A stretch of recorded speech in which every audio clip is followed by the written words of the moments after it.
point. He got his master's at Drexel in environmental sciences. Went out to Oregon State in fisheries sciences for his PhD, where I learned today the principal reason for moving out there had to do with surfing and not Oregon State.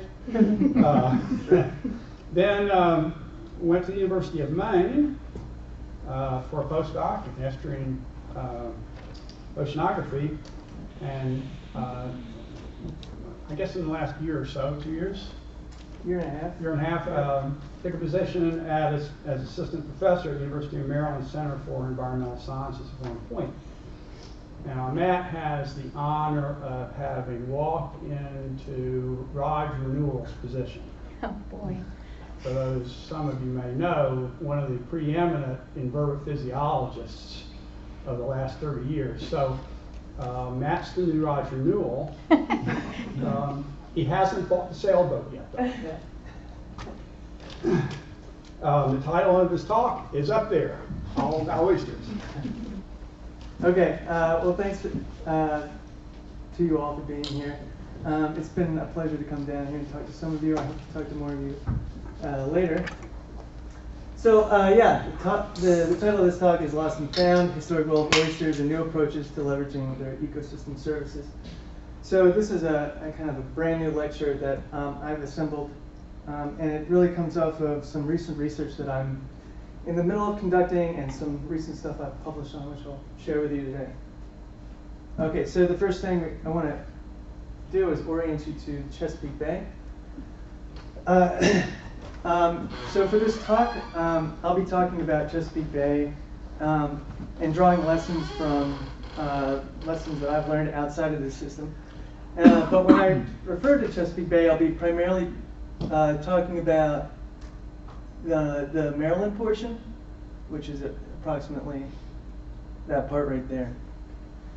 So Chesapeake Bay is an Algonquin word, which is the native people of Chesapeake Bay region, and it means the Great Shellfish Bay. And we know that there was huge populations that used to inhabit Chesapeake Bay. We also know that these animals were important culturally and also dietarily to the native people of the region. And we know this because of the large and numerous shell middens that we find throughout the bay, all along the margins.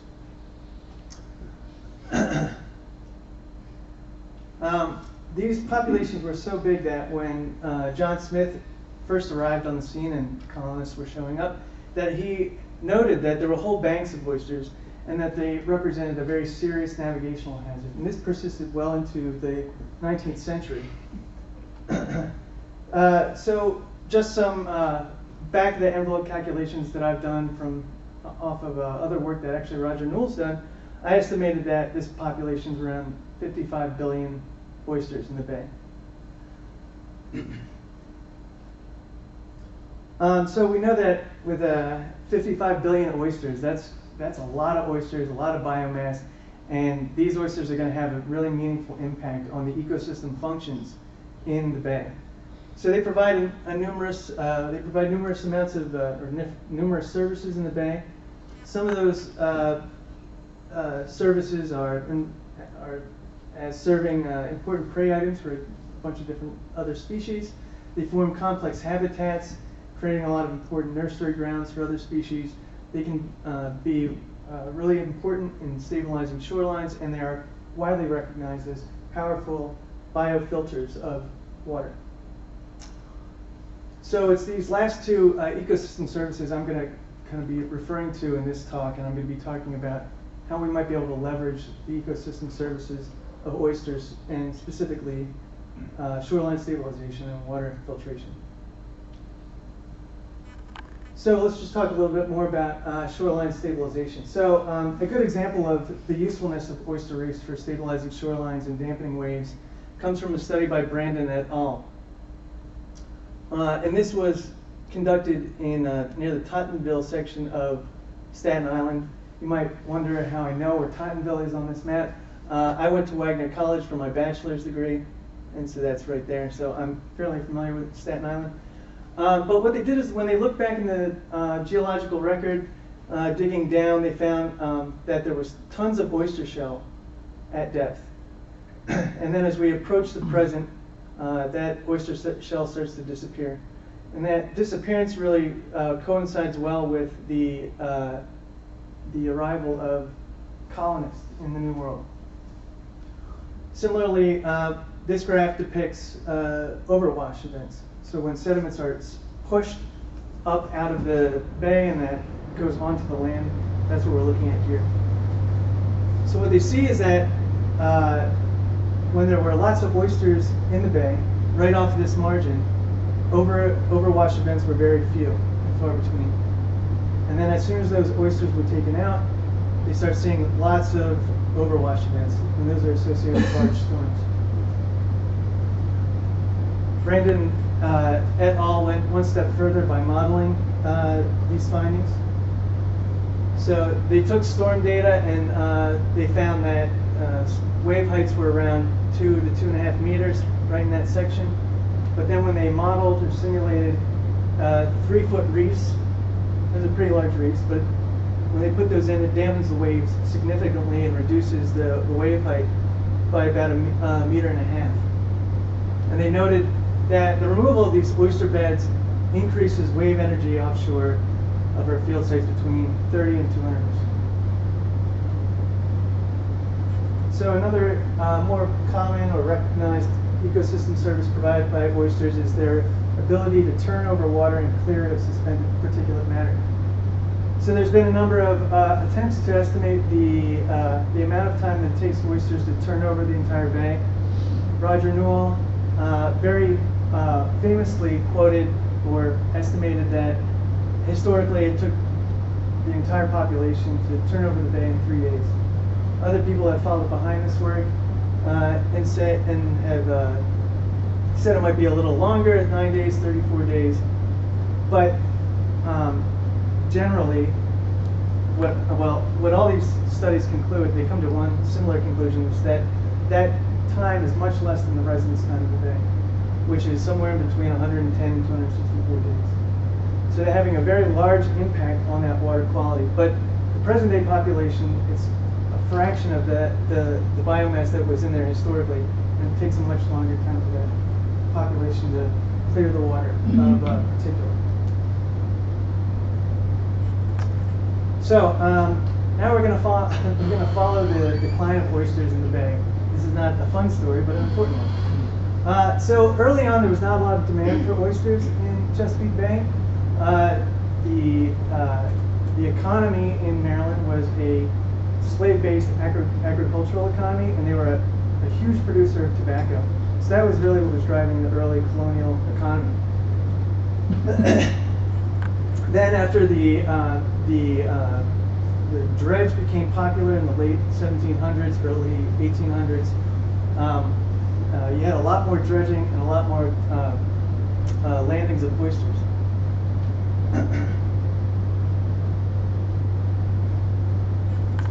Okay, and then right around this time, the beds in New England, the oyster beds in New England and in New York became exhausted and completely wiped out, nearly completely wiped out. So then a lot of these New Englanders and New Yorkers, they set their sights on oysters in Chesapeake Bay.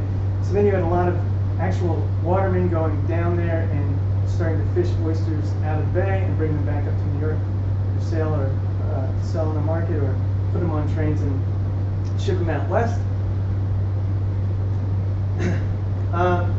And then right around this time, well, the post-Civil War era, some technology kind of comes online, which really helps the packaging and shipping of oysters, and that includes steam canning.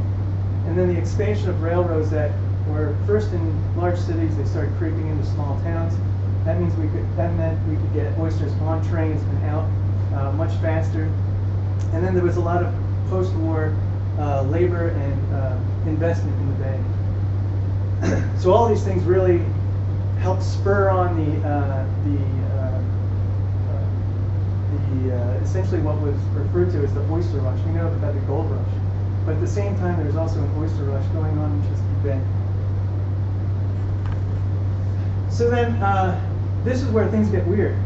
We had the Oyster Wars. I don't know if you guys know about this, but this is a crazy time in the bay. So this is when we first start seeing the decline of the population. So the harvest peak, it's now starting to decline, but there's still a great demand for oysters in the bay. Additionally, because of all the money that's being made, you have dredgers that are creeping into the shallow margins, which historically were the exclusive territory of tongers. So you have tongers fighting dredgers, and then you have out-of-state oyster pirates. These are New England and New Yorker fishermen that are coming into the bay at night. They are taking oysters and then trying to flee as quickly as possible. But sitting in the dark, waiting for these oyster pirates, was the oyster police, and also referred to as the oyster navy. And these were state-sanctioned enforcement bodies, and they were waiting for these pirates. And sometimes these pirates would fire on the Navy police. Well, waiting for them on the other side was a tugboat that either had a howitzer cannon or a 50 caliber Gatling gun, which would make very quick work of a schooner. So you had the Oyster Navy just lighting up pirates, and sinking ships. It was just a wild, wild time. People referred to the Wild Wild West, but this was the Wild Wild East in Chesapeake Bay. Just a crazy time. So with all that oyster extraction, we also had huge, enormous extraction of important substrate, which is the shell, right? So all this shell was being taken out of the bay, but it was not really well appreciated how important the shell was to maintain the biomass in the bay. A lot of the shell was being used to pave streets. It was used to fill in marshlands and lay foundation for houses. So, unfortunately, all this shell, a lot of it was not put back in the bay, and that really impacted the populations in a very negative way. And along that kind of same idea, this comes from a quote from a report in the early 1900s, where some people were thinking about conservation. People were thinking about conservation, but there's so much money being made, people just didn't really care, and they just wanted oysters, and they weren't thinking about how am I going to sustain this resource. Okay, so now as we move into the 20th century, it really represents an era of decline. We're going to zoom in on that. So, well, I just want to highlight. So, at peak harvest in Maryland, we're about 15 million bushels in a single year was harvested. As we enter the 20th century, we're about half that, between 4 and 8 million bushels. And that's only within a 20-year period, okay? And then there's a steady decline throughout the 20th century, and this is also punctuated with disease outbreak, including the first dermo outbreak. This is also followed by MSX, the arrival of MSX in the bay. And then there was a longer-term dermo stressor event throughout the 1990s into the 2000s. And this brings us up to the modern era. So now we're at around a flat line of 200,000 bushels. This is what's being harvested.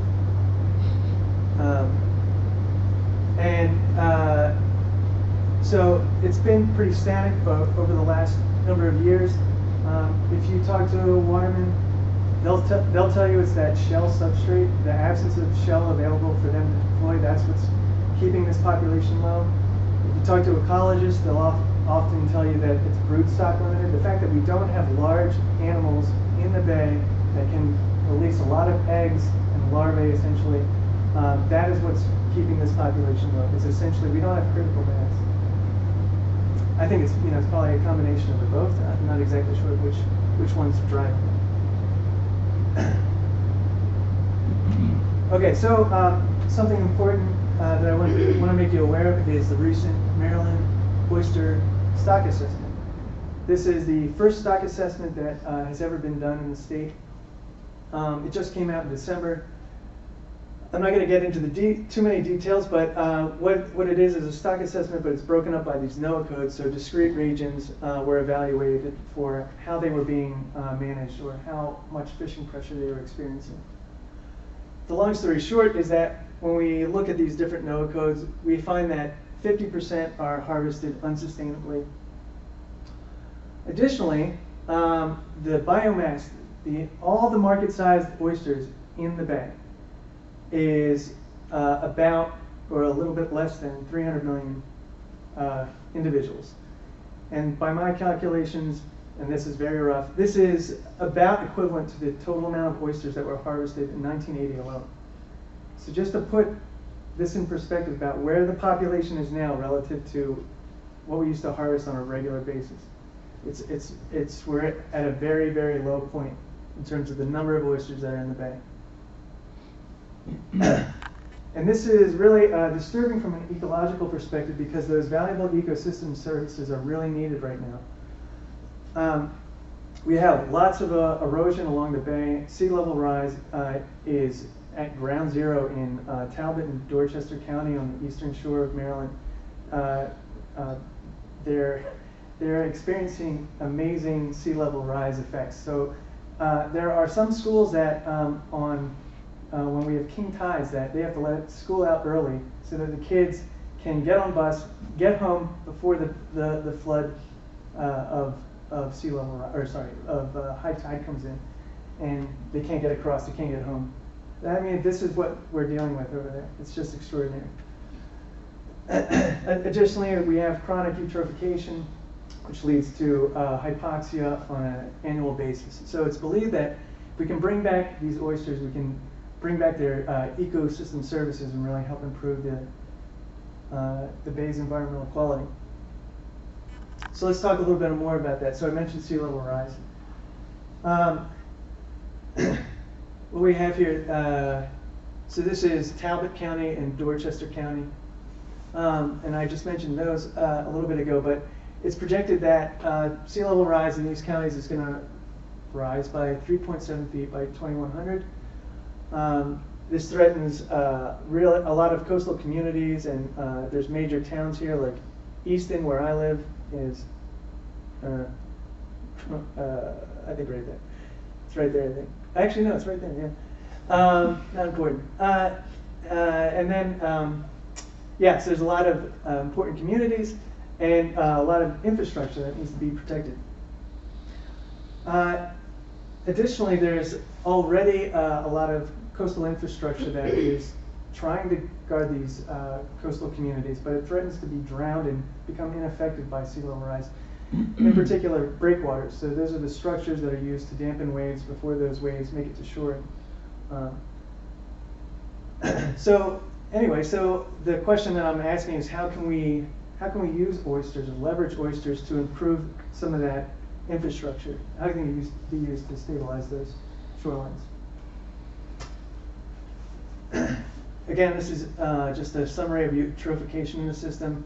So eutrophication, I think we all know how that works, so I won't get into that. But that leads to hypoxia in the bay, and we see really serious impacts on oxygen levels, as hypoxia refers to, and that impacts species richness, species diversity, and also disrupts food webs in the bay. So it's believed that if we can bring back those oysters again, those oysters could exert top-down control in the primary production and sequester a lot of that carbon before it gets respired. So the good news is it's not all doom and gloom. So restoration is happening in Chesapeake Bay, and there's many sanctuaries which are meant and intended to at least reduce fishing pressure on these populations in the hope that they'll grow. So you can see those are all the green spots throughout the Maryland portion. And then in particular, on top of that, we have major, large-scale restoration happening in these sanctuaries, in some of these sanctuaries. So we have Harris Creek, Shred Avon, Little Chop Tank. They received some help already, and then St. Mary's and Minokin are planned for the future.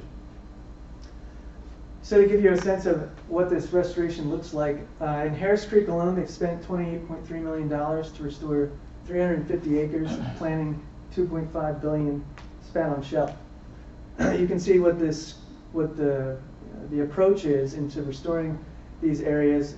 They kind of spread it out throughout the entire bay in little patches. I'm not exactly sure what the reasoning is for why they choose one location over another. This is historic habitat, so it's a good place to be doing it. But I'll get back to this later, but I think there might be a smarter way of deploying some of this spat on shell if we particularly want the oysters to clean up the bay.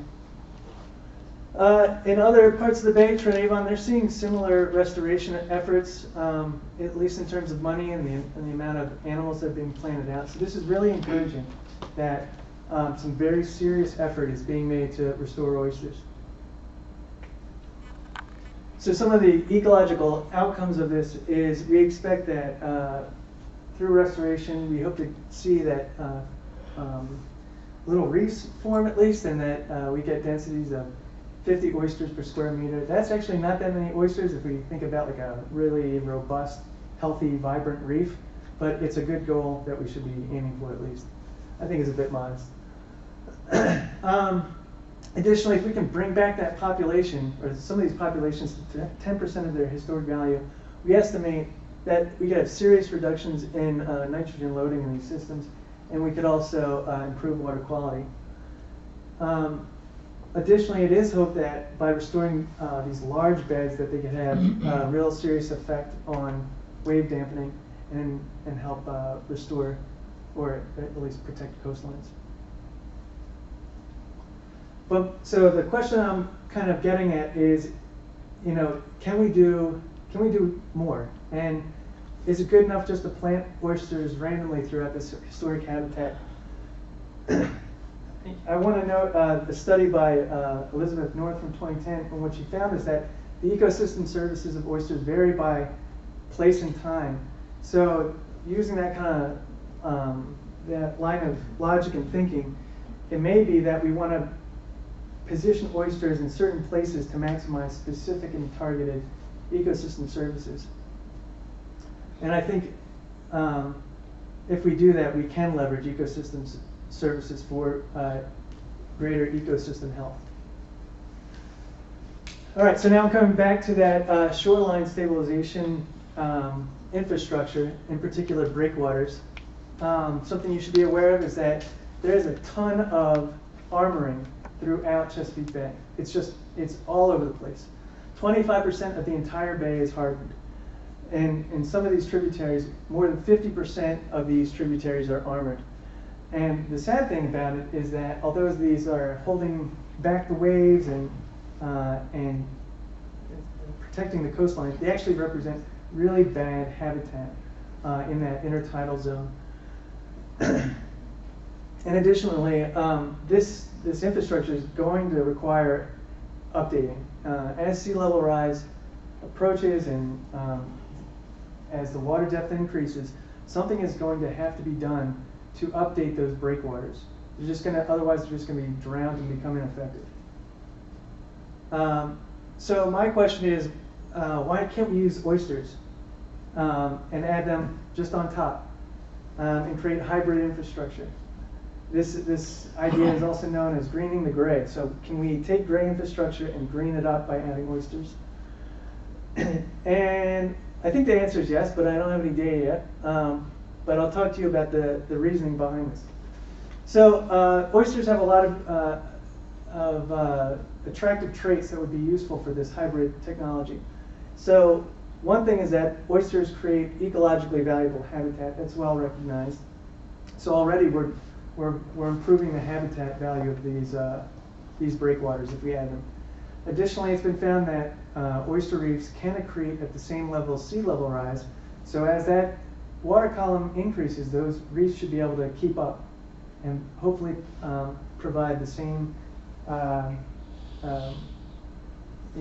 engineering as a breakwater. They should be able to perform that function, maybe indefinitely. And then the roughness of the reef actually creates greater friction than a lot of stone that's used in these breakwaters. So that extra roughness should help with wave dampening.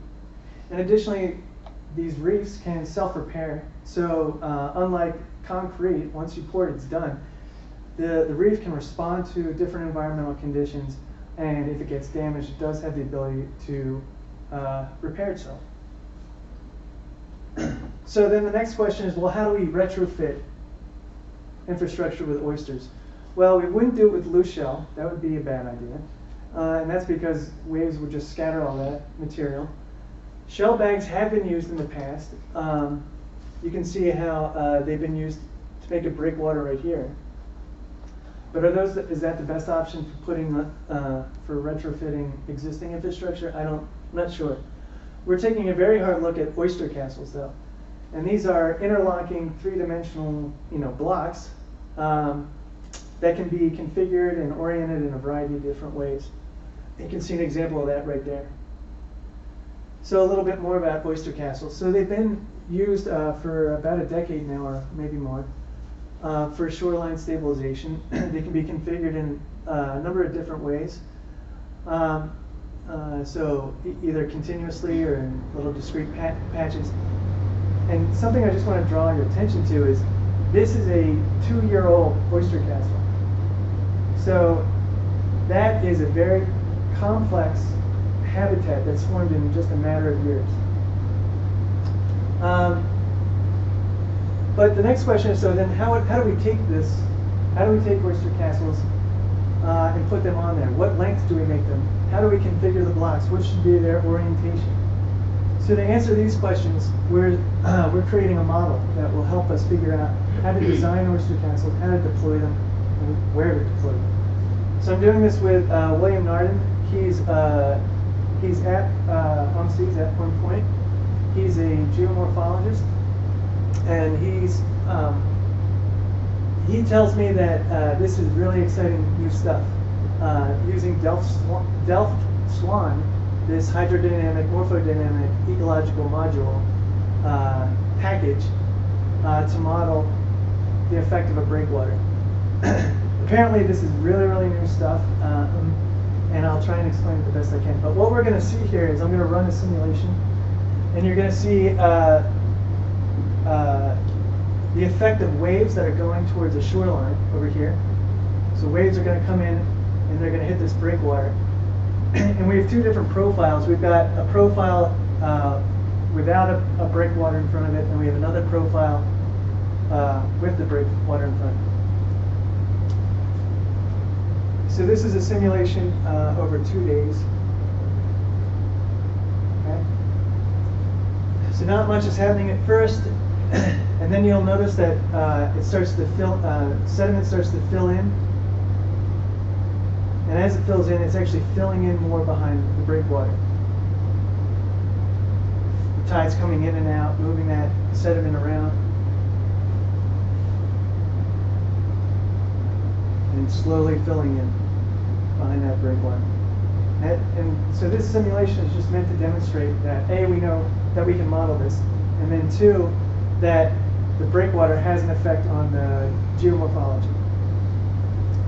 I don't want that to stop. Okay, so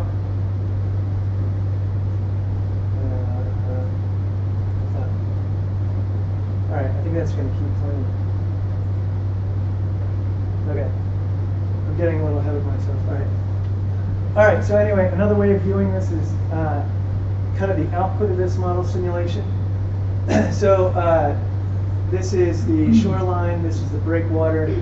This red line represents this profile. This blue line is represented by this profile right here. So what we see is that there is, as the waves come in, sediment is transported behind the breakwater, and it fills in. And it creates this berm, and this berm is a little closer to that breakwater. So William's writing up a paper on this, and just the ability to model a breakwater. Our next work will be to add oysters, and this is what we believe we'll see. When we add the roughness and three-dimensional complexity of an oyster reef, we expect there to be more depositing and that berm to shift a little bit more. And then we'll start running this across a variety of scenarios with different wave heights, etc. It just means that we can essentially model adding oyster castles. That's the point of this. So additionally, we're going to be getting site information from breakwaters that are scattered throughout these sanctuaries that are being restored. And this is obviously important because we want lots of recruitment to these breakwaters if we put them out there. If we set oysters on top of breakwaters, we need larvae to recruit to the reef in order for that reef to grow and keep pace with sea level rise. So we're targeting breakwaters that are either close in proximity or inside of restored sanctuaries. Additionally, we're very interested in the breakwaters that are adjacent to very vulnerable communities. And those are the ones that are labeled in red.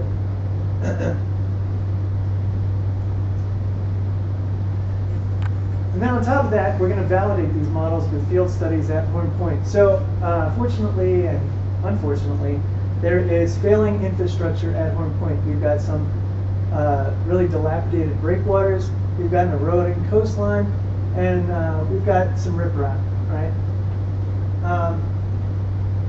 So this is going to be our little playground in which we're going to actually deploy oyster castles. We're going to put up sensors, and we're going to validate or see if we can validate our model. So that's planned in the future, and I hope to have results maybe in a year. So that doesn't make for a very exciting presentation, but I at least wanted to put that on your radar, that this is coming down the pipe. So now let's shift gears and talk about how we might deploy oysters for promoting their filtration services. One thing we need to understand is what's the limits on our previous knowledge of oysters as biofilters. One of those things is that previously a lot of models were created on the prowess of oysters to clear water, but those models were based on feeding studies that were conducted in the lab under static conditions and artificial diets, which obviously don't resemble conditions in the field. We have fluctuating salinities, fluctuating temperatures, fluctuating fluid supply. All those things are going to impact the rate at which oysters feed. So the modeling community and ecologists generally agree if you want to know something about the ecological role of oysters, you need to be working with in situ feeding rates. Additionally, it's really important to understand the access that oysters have to the overlying water. And this is tough to estimate because it requires detailed studies on the hydrodynamics of the systems. So we did all that. And I just published a paper, came out last month. This paper utilizes in situ feeding rates. It accounts for seasonality in feeding rates. And it does a really good job of incorporating and coupling the complex hydrodynamics in the system that I studied. And that system is Yaquina Bay in Oregon, and that's dealing with the feeding rates of the Olympia oyster. So I'll kind of walk you through the biggest chunks of this paper, but I want to first orient you to this bay. So Yaquina Bay is a central Oregon coast. It's a pretty big system, and something important to note is that it is subject to a large variation in river forcing. So during the wet season, and they have really intense rains during the wet season, the discharge rate is much higher. And then as, so this is, the wet season is from October to about March. And then as the dry season approaches, those river flows slow way down. Okay? I just want you to focus your attention on this panel first. So what this shows is the essentially the localized residence times of the bay, and those are depicted through this kind of this color scheme. And it shows that when you deploy virtual particles throughout the bay and you model the residence time of those particles in the bay, not surprisingly, it takes longer for particles that enter here to reach the mouth than ones that are closer to the mouth, but the thing that's really startling is that it can take 20 to 30 tidal cycles for particles that are in the historic oyster grounds to actually leave the bay. So that's potentially 15 to 20 tidal cycles that oysters get to work on that water. And that is much longer than if you were to use the tidal prism method, which is just the line of bay divided by the tidal exchange. So the residence time is heterogeneous, it's not homogeneous. And then when we layer that on top of the historic habitat, and we realize, we can estimate how densely packed each of these cells were with historic oysters, we get a much better sense of their ability, how many oysters were there, and what access they had to the water column, and how long they got to work on that water. So when we kind of pull this all together, we find that oysters were able to filter about 27% of the bay within a single residence time. And this is nearly an order of magnitude greater than our previous estimate, which was using that tidal prism method, which is a very oversimplification of the hydrodynamics. So it's really important to estimate and incorporate the hydrodynamics when trying to estimate the historic and ecological role of oysters. So another thing we can do with this information is if we can pinpoint the spots that have long residence times and are in the historic habitat, those are going to be hot spots for water filtration. So those are marked as high priority cells here. So if we put oysters in the blue and the purple ones, those are the ones where you're going to get most bang for your buck during restoration, because those oysters are going to have the longest exposure time and be able to work on that water longer. So let's compare that to if we were just to put oysters out randomly in the bay, right, in the historic habitat. So if you are systematic about where you put these oysters and target those hot spots, you can get to that. That maximum filtration service of 27%. You can get there much faster if you target those hot spots.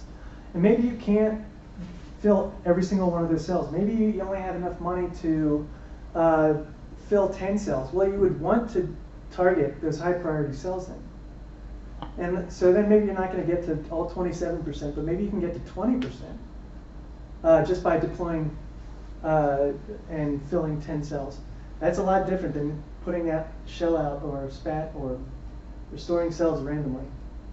And then something else I want to note is that in this system, during the wet season, no matter if you fill all the cells and you complete restoration through and through, in the wet season you are, I just killed my momentum there. If you fill all those cells in the wet season, you aren't going to do anything. That river forcing is so intense, you're not giving oysters enough time to work on the water. Plus, their physiology is just shut down because there's lots of fresh water in the system. Water quality is pretty poor. So that's really important to acknowledge. We need to, when we talk about conducting restoration and trying to meet ecological goals, we need to set realistic goals. And it needs to be grounded in our knowledge of the system.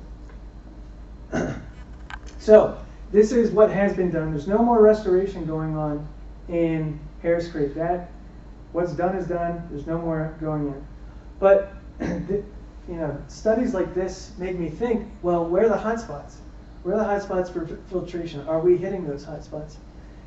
Or maybe we do find a little bit more money. Should we maybe be more systematic about where we put the next bit of oysters? If there's a hot spot there or there, maybe that's where we should be putting them. Additionally, it's not. I don't think it's coincidental that where oysters were found in Quina Bay were hot spots. They overlapped with these hot spots.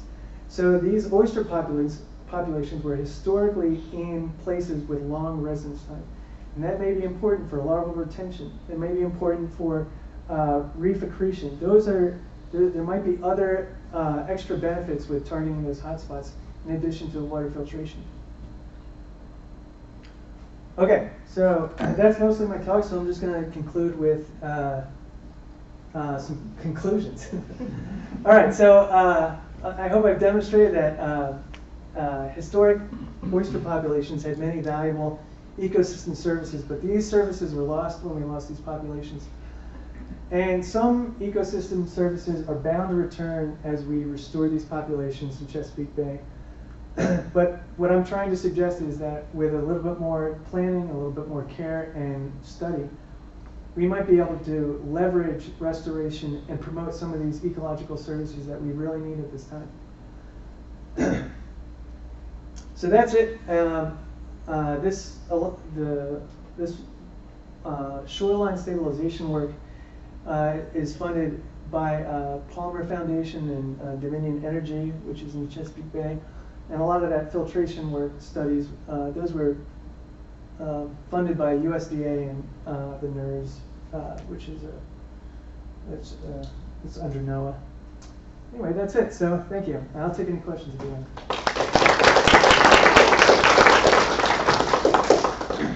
Questions? So you kind of touched on my question there at the end, which is, do our goals and the oysters' goals coincide? Yeah, yeah. You know, so is larval retention, do you see that? I mean, I guess what I'm saying is we have our, ecological aims, but also we want them to boom when the populations come back. So is larval retention, do you think, the most important thing for their population? Yeah, what's not clear to me is if those goals overlap. And that's something worth studying, and I'm trying to put a proposal together right now for that, actually. And seeing, can we hit two birds with one stone? I don't know that. I mean, certainly the priority right now from the state of Maryland's perspective is we just want to get more oysters in the water. And what services come with that? Great. I tend to focus on filtration services. It's just, it extends from my background in feeding physiology. And filtration services are important, but it's not the end-all, be-all. There's a lot of services that come along with oyster restoration. But I do think that it would be interesting to see how, if we do leverage oysters for filtration services, are we maybe unintentionally impacting recruitment? I don't know. I mean, that's an important question. Do they eat themselves? Barnacles eat their larvae, like whenever they're filtering. So I mean, I don't know if they're filtering most in one area, is that also the area where they're going to eat the most larvae? Does that make sense? I don't know. I don't know how they do their thing. Well, so there is evidence that there is what do you call it? Infanticide,